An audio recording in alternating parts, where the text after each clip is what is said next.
Good morning madam. Karthika, నీ slam book గురించా? అవును మేడం. ఫిలప్ చేశారా? చేశానమ్మా. ఓ, వారాహి వచ్చేసిందా? ఇదిగో నీ స్లామ్ బుక్. ఏం ఫిలప్ చేసింది? స్కూల్ నుంచి వెళ్ళిపోయే స్టూడెంట్కి టీసీ ఫిలప్ చేయాల్సింది ఆఫీస్ స్టాఫ్ కదా. నా ఇష్టాలు అయిష్టాలు అన్నీ ఫిల్ చేశాను. Oh, thank you madam. Thank you so much. ఓహో, అదా మ్యాటర్. స్లామ్ బుక్లు ఇష్టాలు రాసావా? అయినా ఈ రోజుల్లో ఏ స్టూడెంట్స్ స్లామ్ బుక్ యూజ్ చేయట్లేదు కదా. నువ్వేంటి చాలా ఓల్డ్ ట్రెండ్ ని ఫాలో అవుతున్నావు? అప్డేట్ అవ్వవా? అప్డేట్ అయినా అమ్మా నాన్నల్ని మర్చిపోకూడదు కదా మేడం. మా ఇంట్లో మా అమ్మ నాన్నలు వాళ్ళ స్లామ్ బుక్స్ ని ఇప్పటికీ సేఫ్ గా దాచుకున్నారు మేడం. అప్పుడప్పుడు అవి తీసి చదువుకొని ఓల్డ్ మెమరీస్ ని గుర్తు తెచ్చుకుంటారు. చాలా సంబరపడిపోతుంటారు. కానీ కంప్యూటర్స్ తో పోటీ పడే మాకు ఆ స్వీట్ మెమరీస్ ఉండవు. ఎందుకంటే మాకు ఈ స్లామ్స్ లేవు కదా మేడం. అందుకే మా అమ్మ నాన్నల్ని చూసినప్పుడల్లా నాకు ఒకటి అనిపిస్తుంది మ్యామ్. ఓల్డ్ ట్రెండ్స్ అంటే మైండ్ ని ఎప్పుడూ రీఫ్రెష్ చేసే గోల్డ్ ట్రెండ్స్ అని. అందుకే మ్యామ్ నేను మా అమ్మ నాన్నల ఫుడ్ స్టెప్స్ ని ఫాలో అవుతున్నాను. Good, very good. I'm so happy for that. నేను అడిగిన ప్రశ్నకి నువ్వే ఆన్సర్ చెప్తావని ఆలోచిస్తూనే అడిగాను. నువ్వు నన్ను డిసప్పాయింట్ చేయలేదు. చాలా మెచ్యూర్డ్గా థింక్ చేస్తున్నావు. నువ్వు ఇలాగే ఉండాలి. ఎప్పటికీ మారిపోకు. All the best. Thank you ma'am. సరే, నువ్వు క్లాస్కి వెళ్ళు.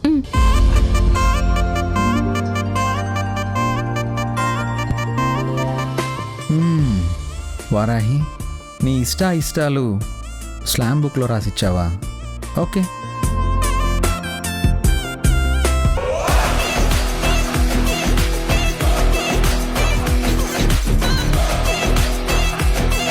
రే కుమార, ఆగరా. అప్పటినుంచి ఆలోచిస్తూనే ఉన్నావు. కనీసం కాఫీ కూడా తాగలేదు. ఇదిగో కాఫీ తాగు. అబ్బా ఉండమ్మా.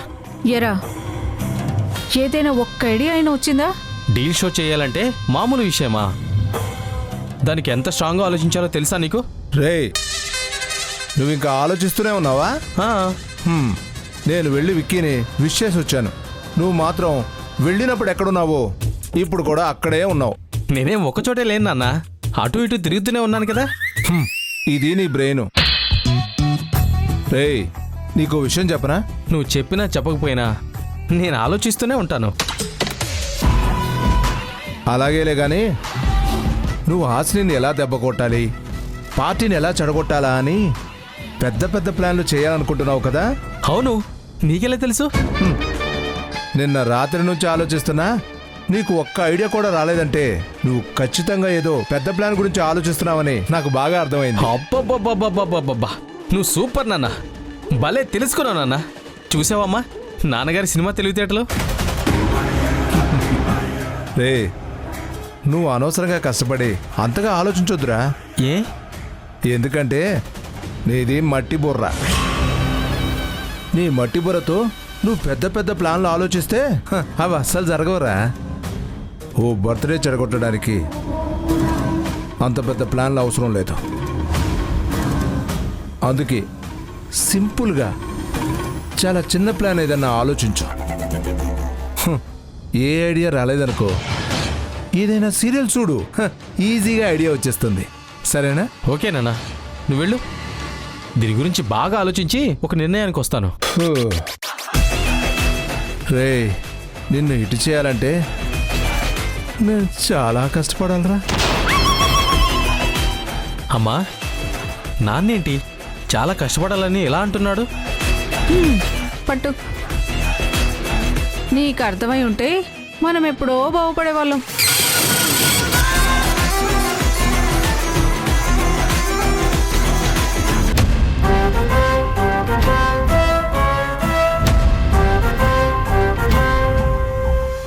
Madam, burger delivery. ఓ బర్గరా? అవును మేడం. ఎవరు ఆర్డర్ పెట్టారు? రేఖా మేడం. ఓ రేఖ పెట్టిందా? అవును మేడం. Thank you madam.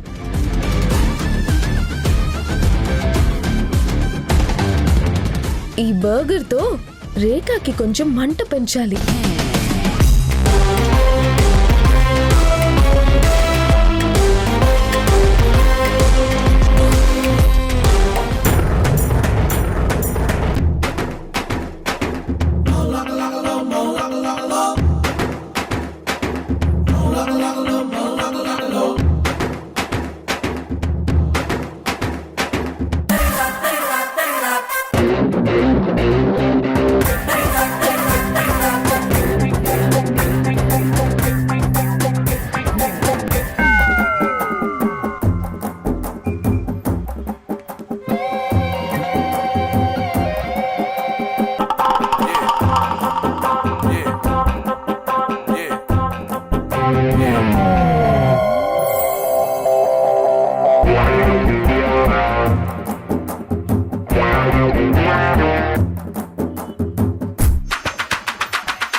హే నిన్ను బర్గర్ ఆర్డర్ చేశావంటగా?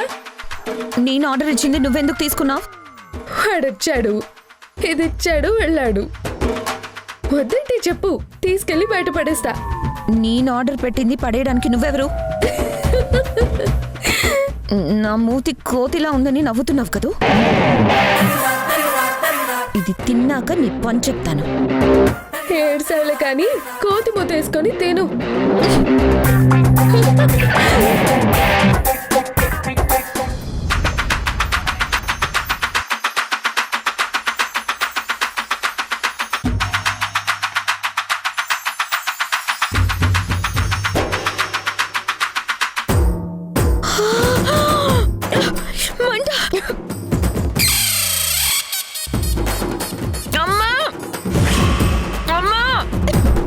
రేఖ ఎందుకు అరుస్తుంది పిన్ని?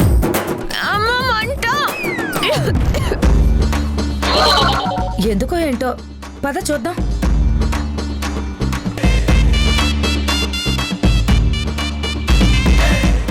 అమ్మా విక్కీ!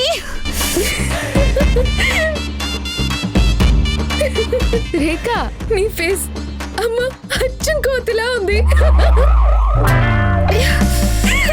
రేఖ ఏమైందమ్మా?